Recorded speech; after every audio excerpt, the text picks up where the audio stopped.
And welcome to the Marcus and Mike Show. I am Mike. My man over here to the left is Marcus. Marcus, how you doing today, man?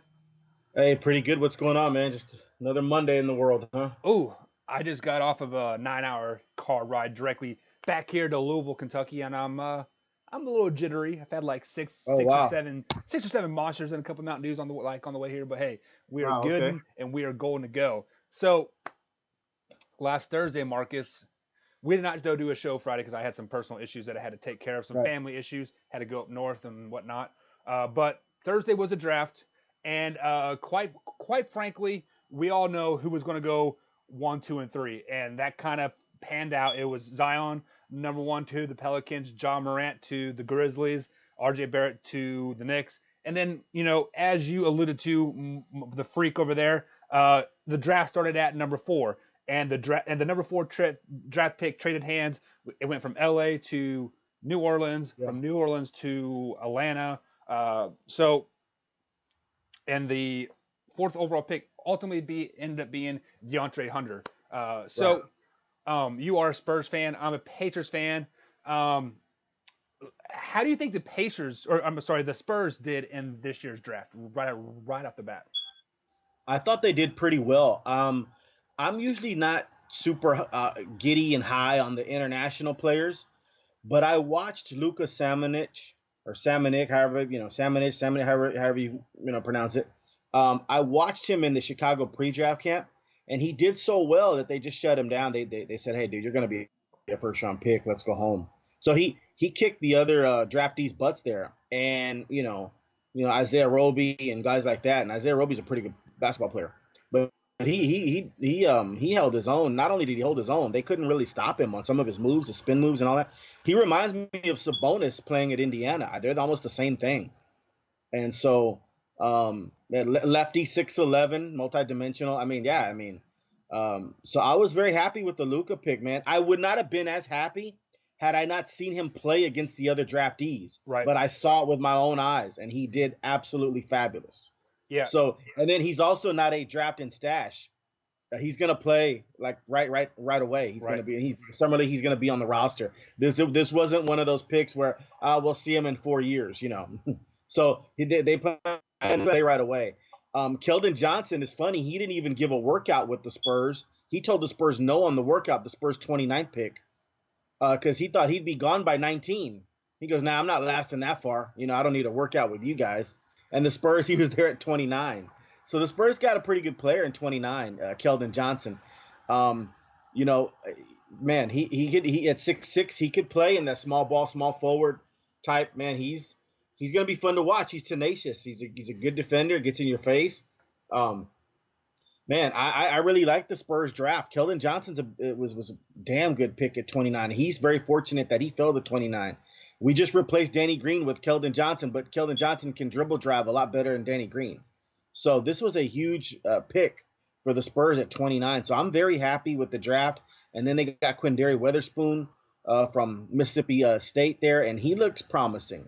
He looks like he has a lot of talent. I don't think he'll play next year or the year, but just Keldon Johnson might not even crack the Spurs lineup this year. I think Luka will. The Spurs don't have enough big men for Luka not to play next year. So Luka Samanic is going to play next year. Keldon will play a little bit, but Keldon's probably a year or two away.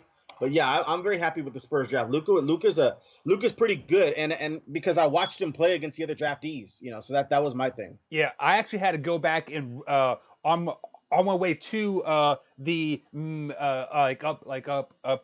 north there to the Canadian border where I was at. I actually rewatched the NBA Combine Mhm.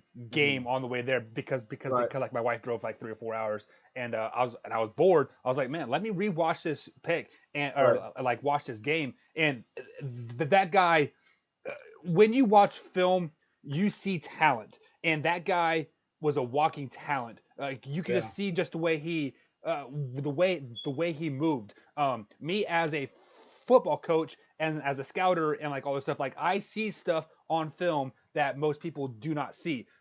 So like you could have the worst game of your life, but the way you move, the way you carry yourself, I don't care if you right, get 116 yards like on the ground or 46 points. Like I am looking for the way you move, the way you carry yourself, and the way you interact with people around you. And that guy that the Spurs got, he is going to be a special player. He was definitely a steal. I mean, both of the picks for the Spurs were steal. Keldon Johnson at 29. You said it yourself. Keldon Johnson thought he was going to go 19th overall, or Yeah, maybe not 19th like overall, but in the top 20. he did. I believe I had him going 29 to the Spurs because I thought that would be a great pick for the Spurs. Yes. And what is that 23 when Cleveland came and drafted and you had Kevin Porter Jr. on the board and Right. Keldon Johnson both on the board, and the Cavs Yeah. did not pick him at that point. Or like the Cavs did not pick either of those two guys. At that point, I knew that Keldon Johnson was going to go to the Spurs. Right. And I'm in a bunch of UK boards because I also do a Kentucky sports show, and people were, man, they felt bad for Keldon, but like I'm like, look, guys, Keldon is going to the San Antonio Spurs with Coach Yes. Popovich. What better opportunity as a player could you Yeah. have? I mean, just like you said, he may not be starting this year, maybe not even the next year, but year Right. 3, 4, 5, 6, this guy is Yeah. going to be an all-star. He is going to be a great player, learning underneath Pops, learning how to be a professional. This has got to be the steal of the draft. Number 29, Keldon Johnson. Yeah. Guys, mark my words right now on June 24th. Not next year, not the year after that, but year 3, 4, 5, and 6. This guy is going to be a great player in the NBA. Look for him to lead a lot of all-star teams. So, Yeah, I mean, even if he doesn't do that, let's just say he ends up being a really solid player, like 15 points, lockdown defender, and all that stuff. It was a steal at 29. I was amazed.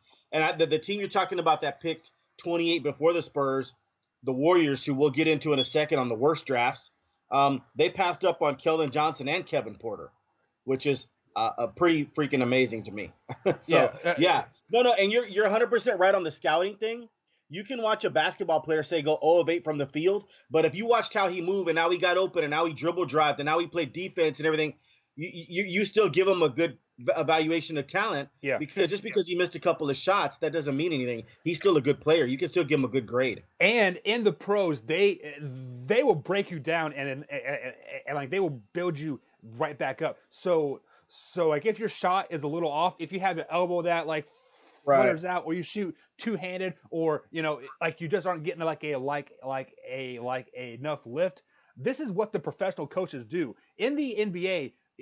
Like you may not see actual coaching like in the games because like I kind of think the players kind of coach themselves just a tad bit, but in this off season, Keldon Johnson is going to totally refine his game. He has now a professional mindset because I want to say he is pissed off that 20 other teams did not pick him. He has that. I'm trying to think of the player's name, but like it was Lamar Jackson. He was the first overall pick in the second round.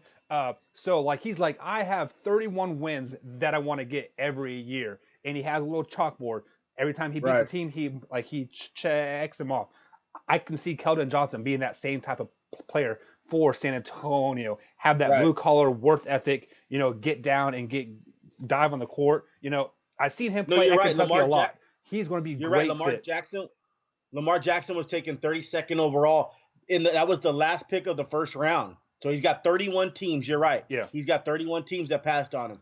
And what made it unique was that Baltimore jumped back in. I think they traded with New England, who had the last pick. Or they traded with somebody, and they wanted Lamar Jackson. They didn't want him to get to the second round and everybody reevaluate their draft board. They wanted him at 32. And yeah, so they got him. You're right. 31 other teams passed on him. You're right. Yeah. Man, like I can't wait to get into football season because I think Lamar Jackson is the most overrated quarterback in all of sports. But we'll get to that very soon here because football season is coming very, very soon here.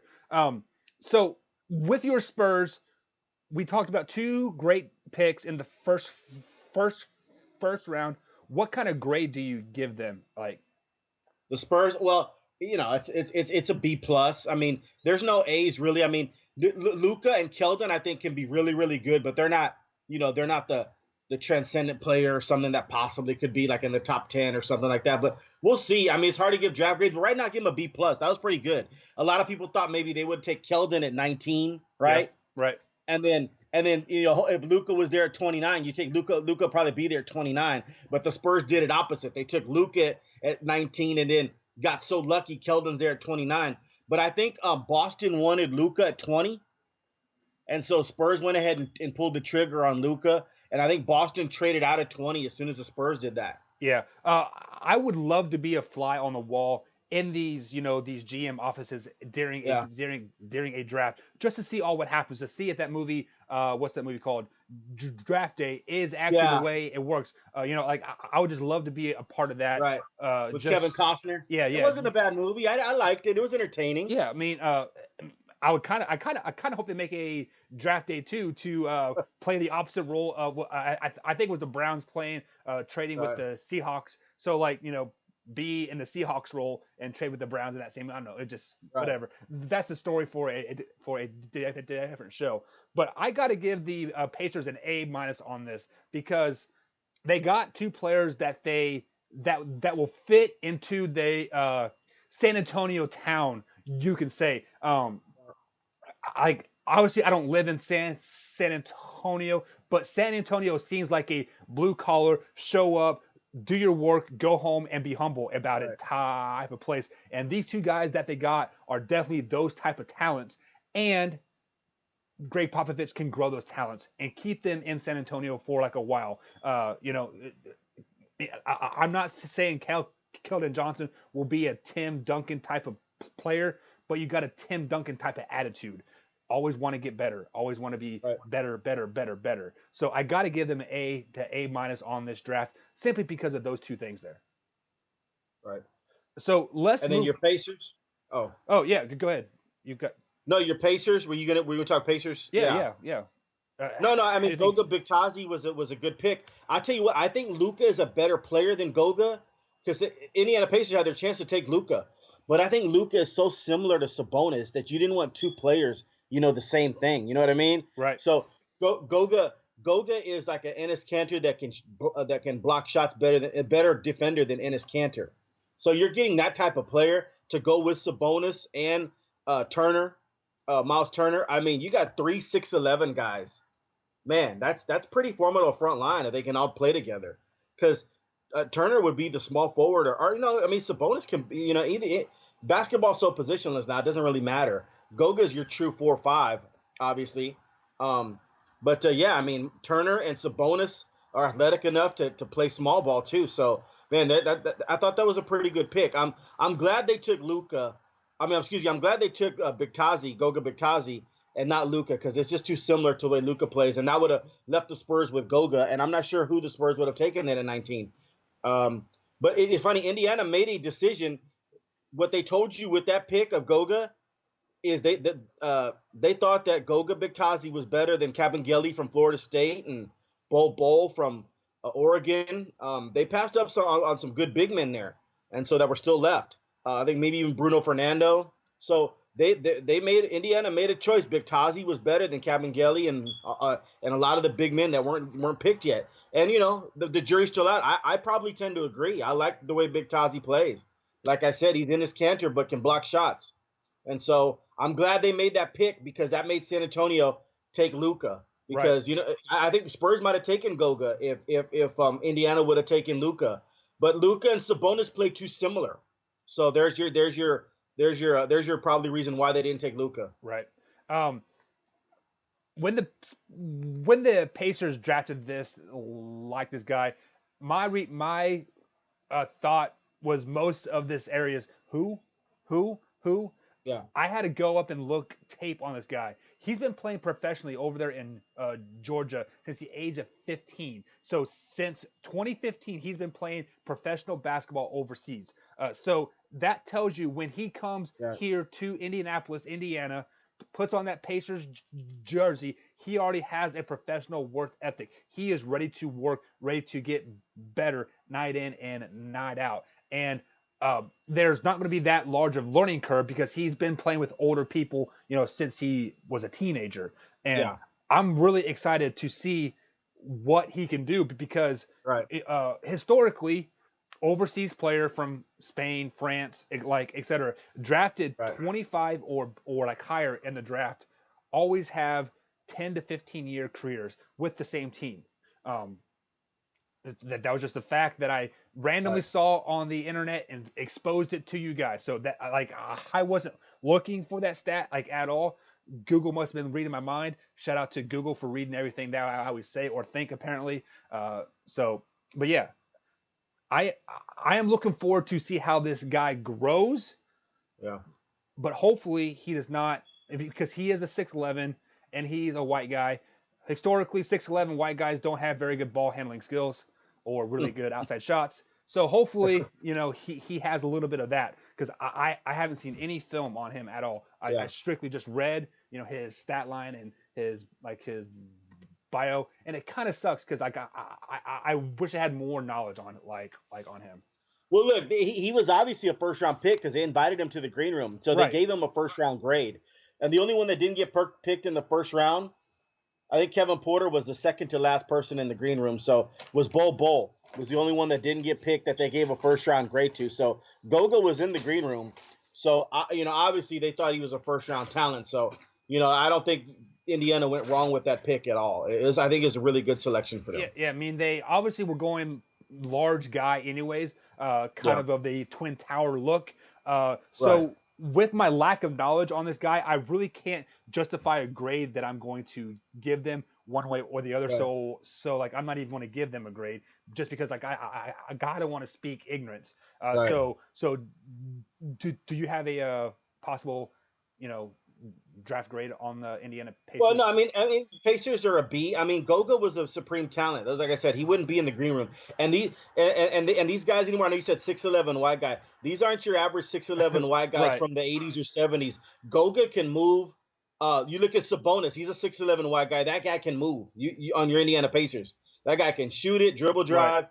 He's not like some white 6'11", 7-foot stiff out there. No, these guys are different now. Luka can move. Goga can move. Enes Kanter can move. These guys can get up and down the court and can play. Like I said, I'm gonna reiterate what I like about Goga is he's got the offensive game, but Enes Kanter doesn't really have the defensive game, and Goga's got defense.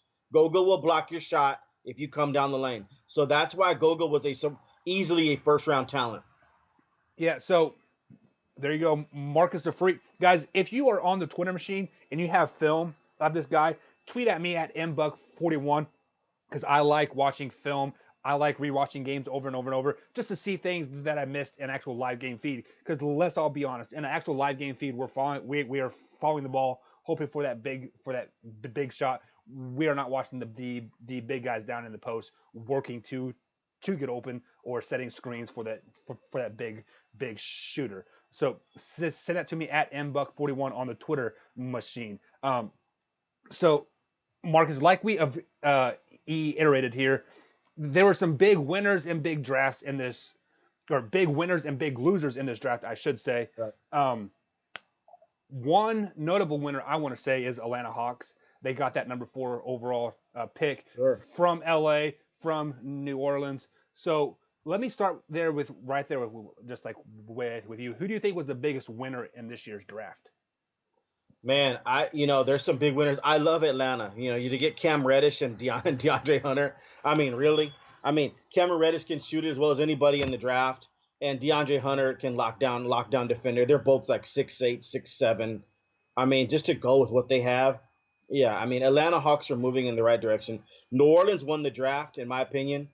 To get Zion Williamson, Jackson Hayes, I mean, that front line right there is awesome. And if they can somehow re-sign Julius Randle, I mean, dude, you're talking about a team that's going to be up and down the court having fun. Drew Holiday, I mean, that he's going to have an absolute blast. And then they went ahead with their 17th pick, and I see they got Nickeil Alexander-Walker, Nickeil Alexander-Walker from Vatek.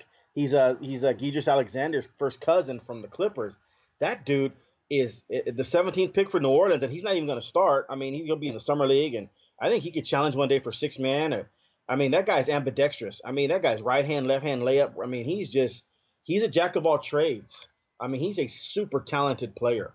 And if he's anything like his first cousin, they hit a home run, New Orleans, with their 17th selection. Because Nickeil Alexander can play point. He's a combo guard. He can play the point if he has to. He can play the two guard. He might even slide him over to small forward in small ball situations.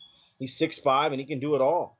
I mean, so New Orleans getting Nickeil Alexander with the 17th pick and Jackson Hayes blocking shots. What was that, with the 8th pick? Or yeah, and then Zion with the first pick. I mean, those three selections right there are awesome. So New Orleans is walking away. I mean, you got to be really happy if you're a New Orleans fan. Atlanta did themselves a big with their two first round picks, and I don't know what you thought. I mean, I thought you surprised me a little. We were talking about it. Man, Cleveland did absolutely fabulous with their selections. Yeah, Cleveland, they took Darius Garland to go with Colin Sexton. Now, what I would have taken Jarrett Culver, but if you want they want to recreate what Portland's doing, but even better, and Darius Garland and Colin Sexton can be that to a certain extent. I mean, Colin Sexton's not a great shooter; he's more of a point guard, but Darius Garland's such a good combo guard that he can be Joe Dumars. You know, he can be C.J. McCollum. He can be that type of player. I think he's even more talented than that. I put him up there with Lillard and Kyrie Irving as his ceiling. But if you want that kind of backcourt, I mean, that's talented. Colin Sexton and Darius Garland, that could be one of the best backcourts in the Eastern Conference. They did great there, and then they also took Dylan Windler, my guy. Oh my God, Dylan Windler, Cleveland, man, 6'7", 6'8". Can shoot the ball as well as anybody in the draft. There's about 10 really great shooters, and he's one of them in this draft. Dylan Windler is a guy I wanted for the Spurs, maybe even at 29, but he was gone before then because Cleveland scooped him up there. Man, you need a big shot. Dylan Windler will hit the big shots. This guy is fearless, and he's a baller. He's a small forward, but he can play. He can play two guard as well. And then they ended the night with Kevin Porter, the second to last guy in the green room. And Kevin Porter, 6'5", multi-talented from USC. So, I mean, man, Cleveland hit it out the park with Porter and Windler and Garland, those three first picks. I mean, you talk about guys that can just get up and down the court and just play basketball with Colin Sexton. This is going to be fun to watch in Cleveland, man, because offensively, they should not have a problem with adding those three guys. So Cleveland did well. New Orleans did well and Atlanta did well. I mean, with the multiple picks there in the first round. So those are mine. I mean, I got a couple of losers. I mean, I got a main loser, but yeah, those Cleveland, New Orleans, and Atlanta were great. Yeah, I agree with everything that you said there, except for the Cleveland. I think they could have done better with their the 21st or 19th pick there. They picked the kid out of Bellarmine, I think it was. Belmont. Yeah, and I think there was a better pick there that they could have taken. They could have took Keldon Johnson. They could have took Kevin Porter.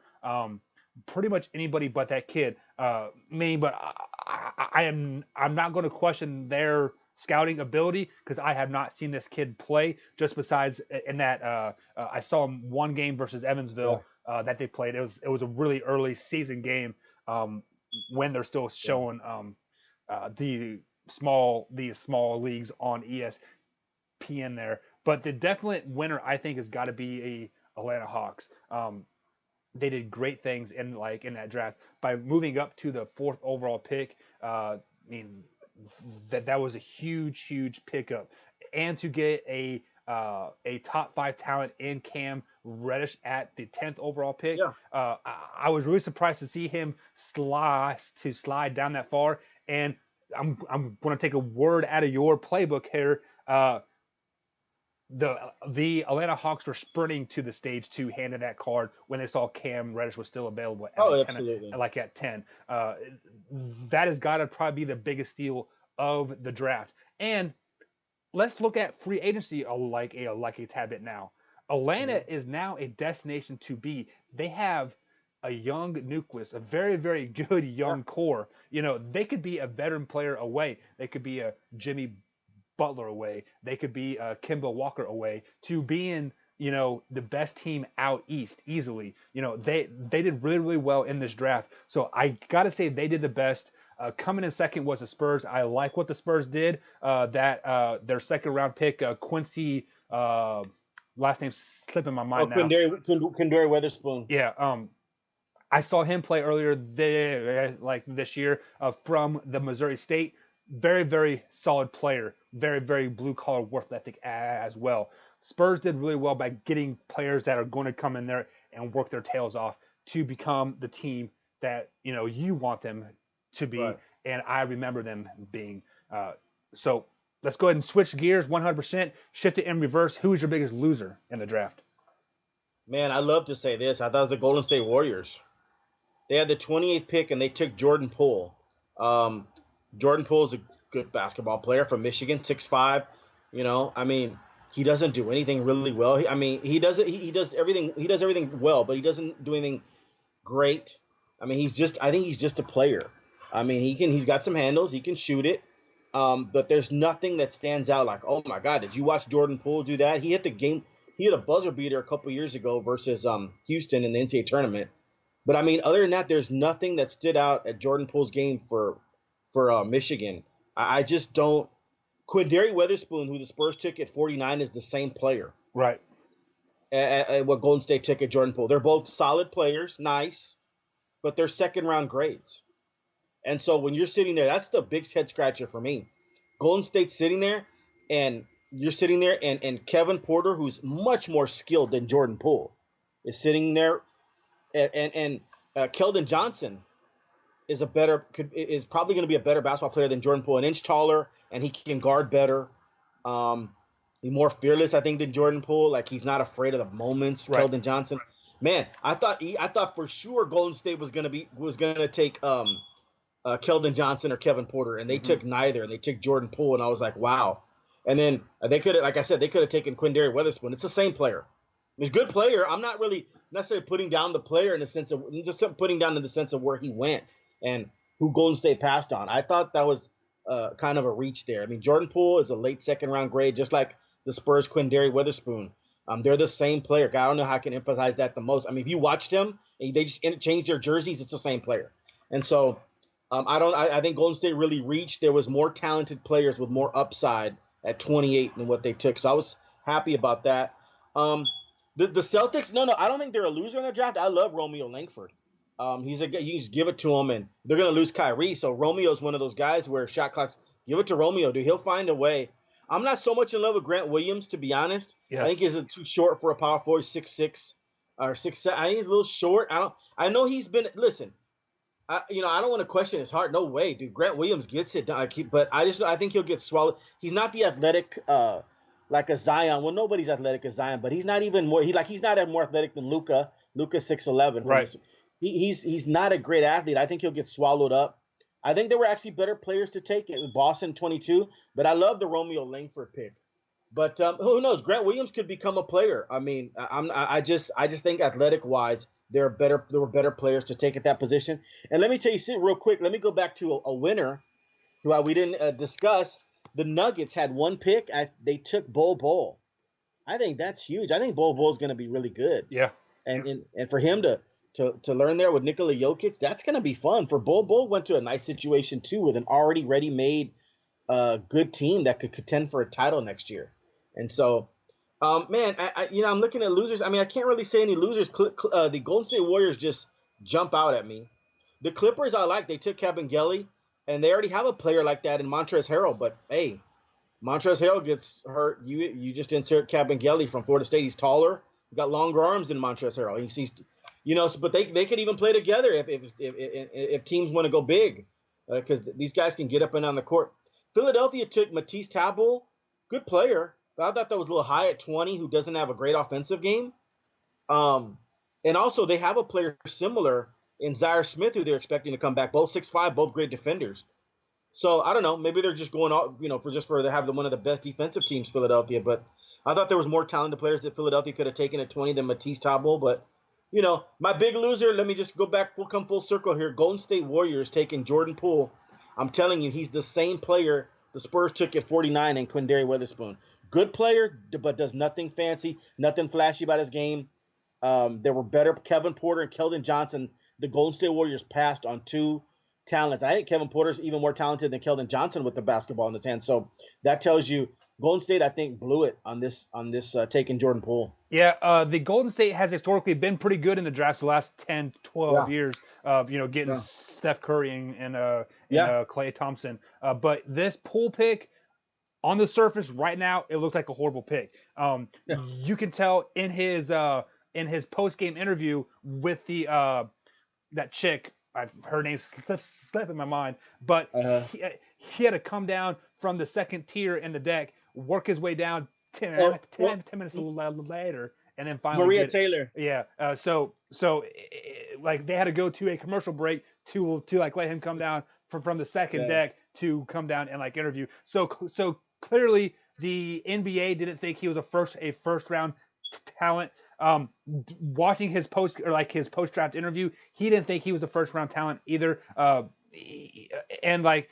during the interview process, like he's like, well, maybe I become a splash cousin or something to that effect. So I was hoping for a little bit more confidence out of him and saying, hey, I'm going to step on there and I'm going to do great things on that team. Clearly that wasn't the case. So clearly this is not a good pick for the Golden State Warriors. Yeah. I think they were, probably one of the worst picks there that they could have done. Yeah. It's weird because they're losing Klay Thompson and they're losing Kevin Durant and they need supreme scoring. And if they would have taken Kevin Porter, who can score on anybody but Poole, they could have taken Kevin Porter, Keldon Johnson, or even a big man. Keldon Johnson could have learned behind Draymond Green at small forward there and learn how to do it from Draymond Green. That would have been a good spot for Keldon to just watch Draymond Green and how he plays. Yeah. I couldn't agree with more of that. And Porter, are you kidding me? Porter's so talented that he could have been starting opposite Stephen Curry in some games, replacing Klay Thompson, who's hurt at the moment. So I really think listen, to watch Jordan Poole average about 15 points a game and make first team all rookie, right? Because they'll need him to play. But no, he's a good player, but he doesn't have that ceiling level that Kevin Porter has. And I just thought that was just amazing that they passed on Keldon Johnson, who could learn behind Draymond, and Kevin Porter, who could come in almost and start right away. But he did fall in a good situation because he is not a focal point of any offense. So, he could be that, that piece that they're going to miss this year, not having KD and Klay and Klay Thompson. But moving forward past this year, it was a horrible pick. Now my ultimate worst draft pick ever has to be the Boston Celtics. Just like you said, Grant Williams from Tennessee. He is a good player. Do not get me wrong. He reminds me of Dennis Rodman back when he played with the with your San Antonio Spurs, coming to the league hungry and just getting every board. He will be like that type of player. But every mock draft had him as a mid-second round talent. Why take him in the mid-first round when he is going to probably be there in the second round as well? And the Celtics did have, 2 second-round picks, if I'm not mistaken? Yeah. And if they didn't have any second-round picks, they could have traded that 20 pick to somebody probably want to jump in the first round to get a second-round pick as pay as well. Right. So Boston Celtics, I love the Romeo Langford pickup. I think he is going to be a good player. Fits Boston really, really, really well. But Grant Williams at number 22, I think it was, that was a horrible pick. That was the dumbest pick that they could have ever have taken there. They are going to lose a lot of pieces in Celtics land this year, and they needed to add some depth to their shooting guards and small forwards. So, i.e., Kevin Porter would have been perfect there too. Grant Williams is just on the short side. He's getting swapped. Man, they had a chance to take Kabengele or Bruno Fernando if they're going to lose Al Horford. That would have been a really good replacement, Kabengele or Fernando to replace Al Horford. The height, the 6'10", 6'11". Mm-hmm. But taking 6'6", 6.5 6'6.5" Grant Williams. I don't know about that. I mean, that just shocked the me a little bit. the only thing But that he hey, has going for him is he's a thick body. He is yeah, like this is going to be weird to say, but when Kentucky played Tennessee twice this year, they talked right. about his body fat. He has 6% body fat on him pretty much all year round, and he is a solid 270. So Yeah, 6'6", and 270, he's thick. Yeah, nobody's questioning Grant Williams' heart here. yeah, He plays tenacious. So yes, I'm not questioning that. We're no. not questioning that at all. Just we're questioning his size and the power forwardness. So he would be a great, And small we're forward, but he and we're doesn't have the ball questioning handler. where he went in the draft. Right. So Yeah. Celtics, you messed that up. Congratulations. Golden State Warriors, you messed your pickup as well. Maybe not this year, but moving forward, when Klay Thompson does come back, if he signs back with y'all, you're going to realize, man, we could have had Keldon Johnson. We could have had Kevin Porter. We Kevin could have Porter. had Boyle. Yeah. Anybody but Poole. So your biggest losers was Golden State. My biggest losers got to be the Celtics.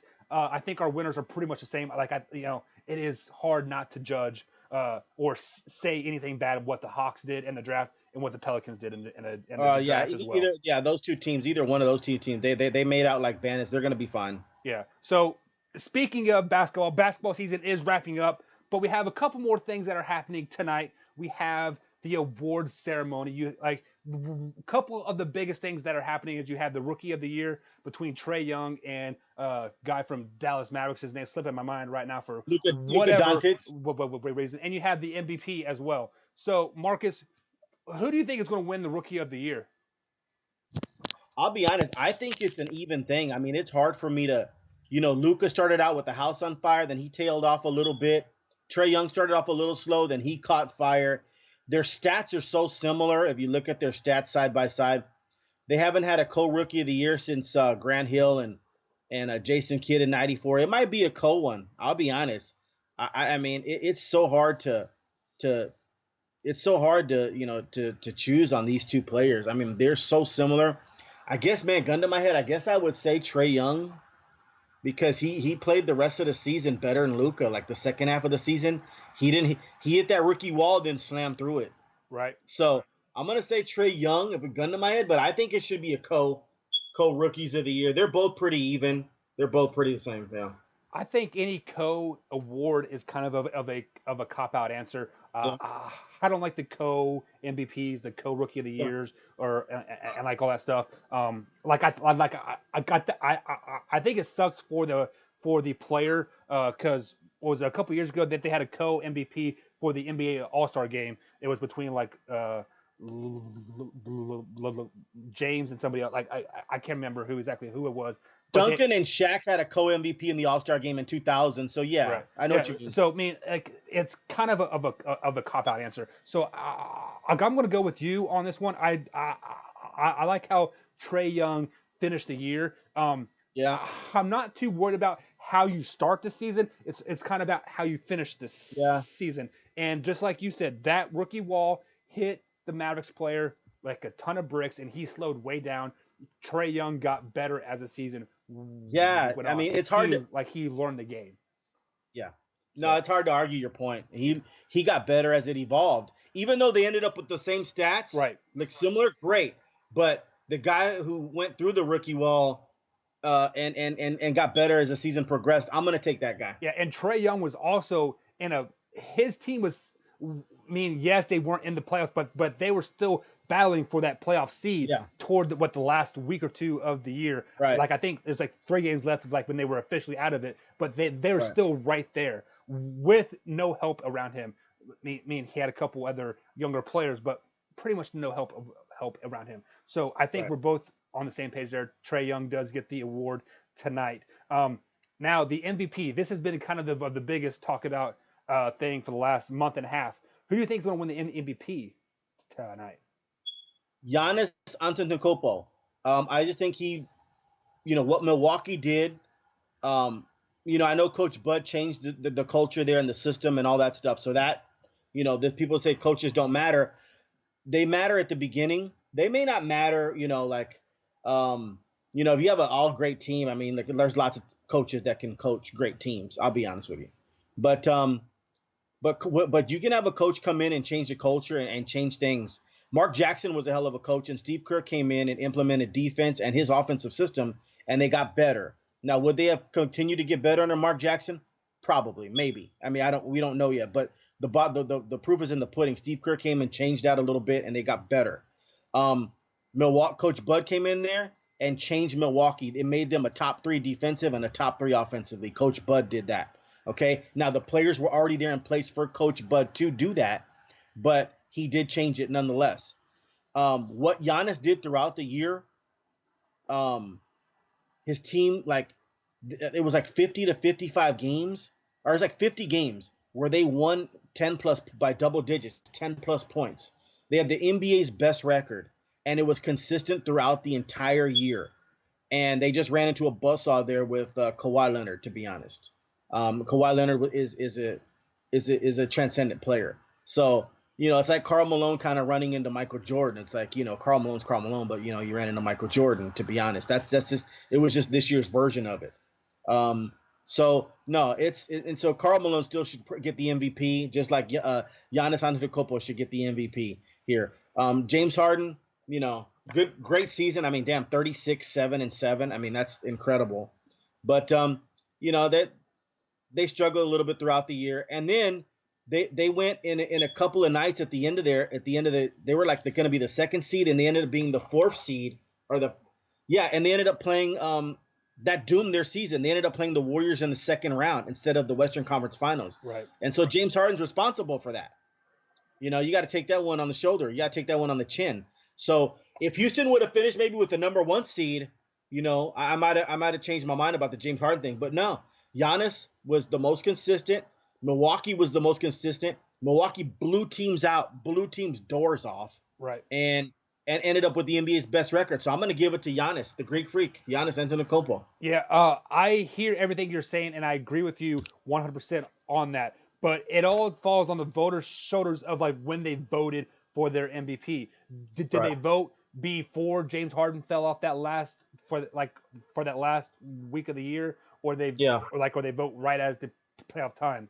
And with that being said, I'm going to have to go with James Harden because I think people voted a little bit early before they dropped from that 1 seed down to that 5th seed, as you said there.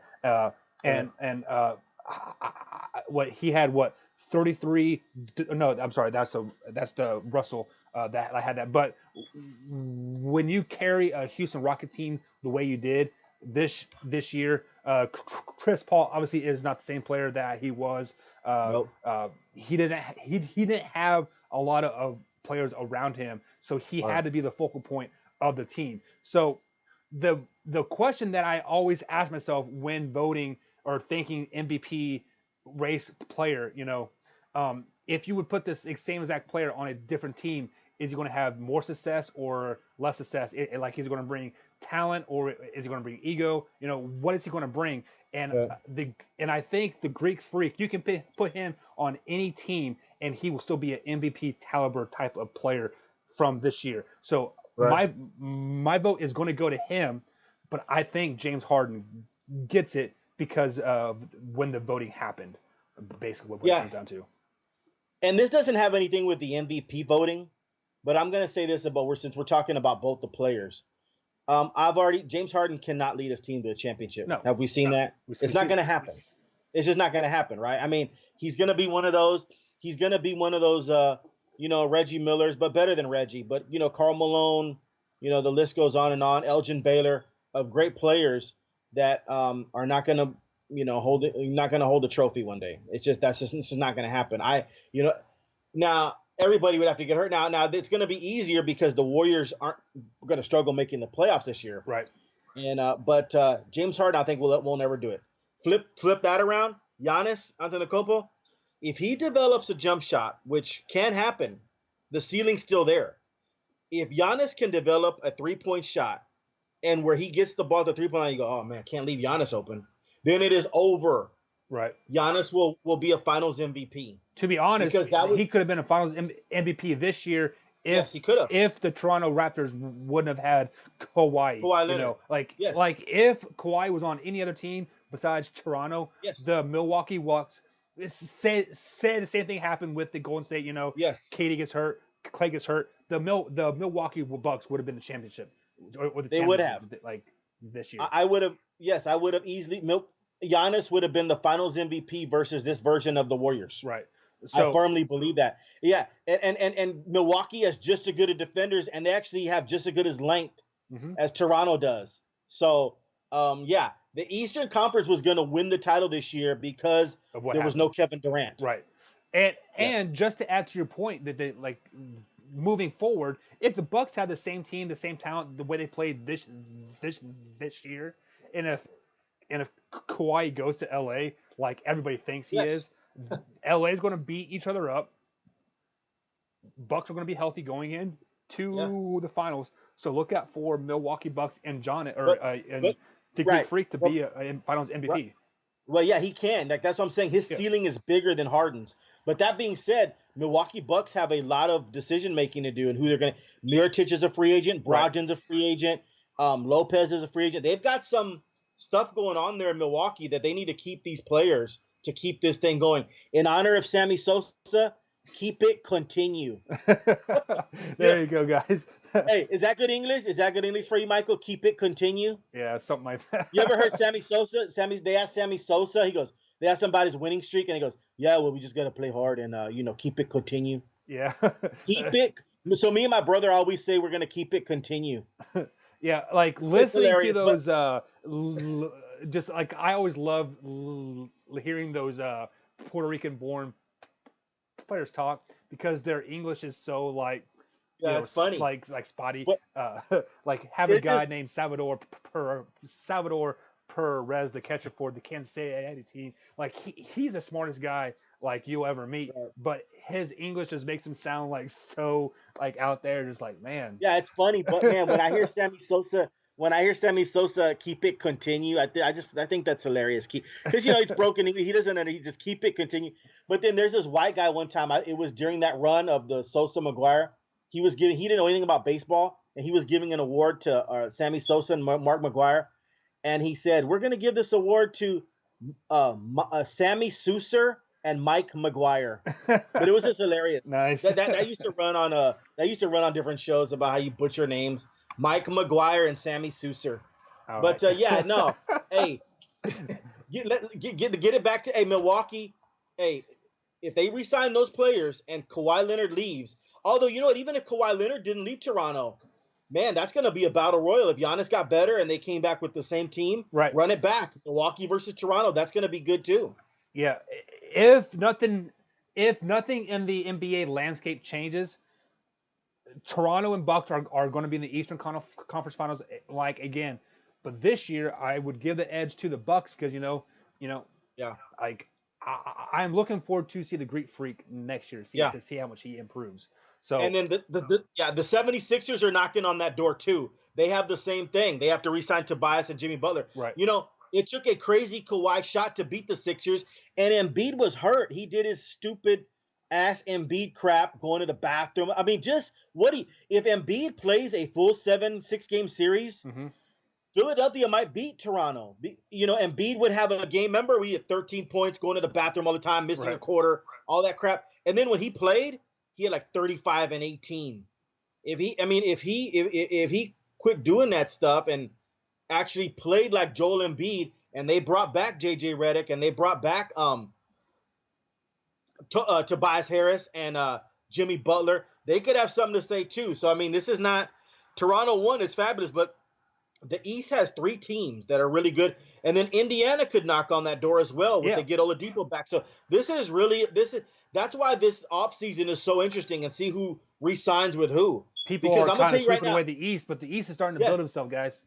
We'll watch it. yes, So watch it. absolutely. And if Indiana brings that same team back with Oladipo and Philadelphia dismantles, Kawhi leaves, it's going to be Indiana, Milwaukee Yeah. Watch out, in the guys. I mean, Eastern Conference. I'm kind of. This is the first time in a long time that I'm looking forward to NBA season as much as I'm looking forward to the NFL season. Simply because you can't circle the Golden State Warriors and say, oh, Right. they're going to go to the finals. It's anybody's ball game, like at this point. So before we head out, Marcus, any closing thoughts? Not it's funny. All the basketball's gone. I know the award ceremonies tonight. God, they had award ceremony. It's so anticlimactic. Right. I could really care less about it. I mean, I might just look at it on Sports Center tonight and see who won this stuff. But I mean, I really wish the NBA would go back to what they used to and give the Rookie of the Year and give the during the playoffs and give the MVP to the playoffs. And the NBA, please, yes, it's okay to have a regular season MVP. That's fine. Giannis should get that. Let's have a Finals MVP. We saw who that was, Kawhi Leonard. Yep. Let's have a playoff MVP. Kawhi Leonard. Yeah, but still though, wouldn't you want to see a regular season MVP and then a playoff MVP? That would be awesome. Yeah. I don't understand how the it's like okay, there's a regular season MVP and then there's the championship MVP. Well, what happened to the 2 months in between? There's no MVP there. Right. Like, that's a great point. So it's so anticlimactic this award ceremony tonight. I don't know if I'll watch it, but what it is. But we both have what, Trae Young and Giannis. Is that what you have? Yep. Yeah. The one thing I wish the NBA would do is start the free agency season before the draft because I don't like so technically Hunter was drafted by LA technically. So right. But then the Pelicans had the rights and then the Hawks had the rights. Right. So either move the draft back a week and keep the free agency season starting at the same time. But right. I want to see my team draft the guy, not the Lakers draft Hunter then he gets traded to Pelicans and they get traded to So the question is, on his basketball card, does it have LA Lakers, Pelicans, and the Hawks on for his first year? It's so stupid. If I was DeAndre Hunter's dad, I would have said we don't want that hat. Right. I'm not going to wear a hat of a team and for interviews for years to come. Of the team I'm not. Why would I put on a Lakers hat? Yeah, I think that's so stupid by the NBA. Putting just on like different hats. Just like Kobe Bryant, wasn't he drafted by the Hornets? He put the Charlotte Hornets hat on. I mean, I don't think that trade didn't happen right then and there though. That wasn't. If I remember correctly, I think he actually thought he was going to Charlotte for a second. But as far as the DeAndre Hunter thing, we knew that he wasn't going to the Lakers at all. Yeah. That's just dumb. And then the whole night we knew different players that I think Matisse Thybulle had to put on a Celtics or another hat. I mean, It's just dumb. Just give the guys the right hats. Well, I think that how they can fix that is move the draft back or move free agency up. So right, and I'm gonna be honest with you, I would refuse the hat. If I knew I was going to Memphis, I'm not putting on a Clippers hat. Yeah.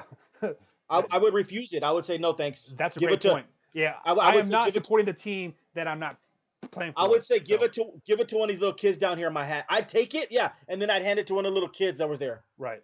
That's a great point, guys. So join us tomorrow, same time, same place.